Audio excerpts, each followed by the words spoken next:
నమస్తే, welcome to KK news. నేను Sridevi. YSR Congress party Congress నేతలపై దృష్టి పెట్టినట్లు ఉంది. ఆ పార్టీలో సీనియర్లపై ఫోకస్ పెట్టింది. ఒక్కొక్కరిని పార్టీలోకి తీసుకువెళ్లేందుకు ప్రయత్నాలు చేస్తోంది.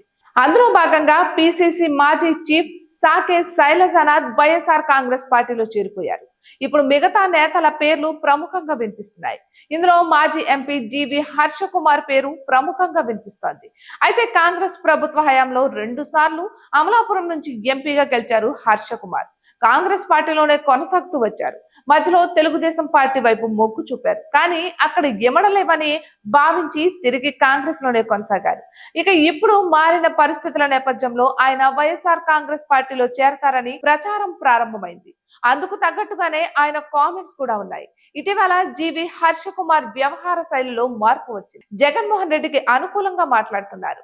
జగన్ ను చూసి కూటమి ప్రభుత్వం భయపడిపోతోందని, అందుకే ప్రతిపక్ష హోదా ఇవ్వడం లేదని సంచలన కామెంట్స్ చేశారు.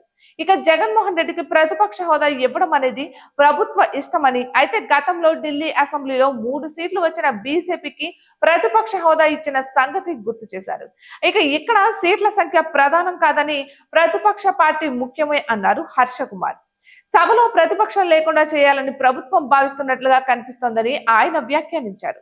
ఇక టీడీపీ కూటమి ప్రభుత్వం టార్గెట్ గా హర్ష కుమార్ వరుసగా టీడీపీ కూటమి ప్రభుత్వాన్ని టార్గెట్ చేస్తున్నారు.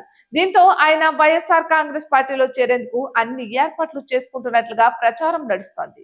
అయితే ఆయన వ్యవహార శైలి అనుమానాలకు తావిస్తోంది. హర్ష కుమార్ మాటలు విన్న తర్వాత ఆయన వైసీపీ గూటికి చేరడం ఖాయమనే భావనకు రాజకీయ పరిశీలకులు వస్తున్నారు.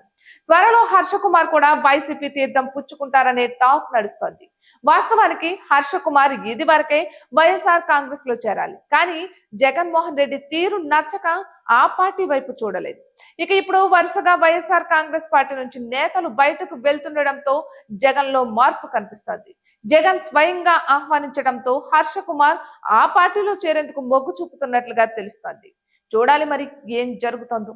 ఇటువంటి మరెన్నో వీడియోస్ కోసం కేకే న్యూస్ తెలుగు ఛానల్ ని సబ్స్క్రైబ్ చేసుకోండి.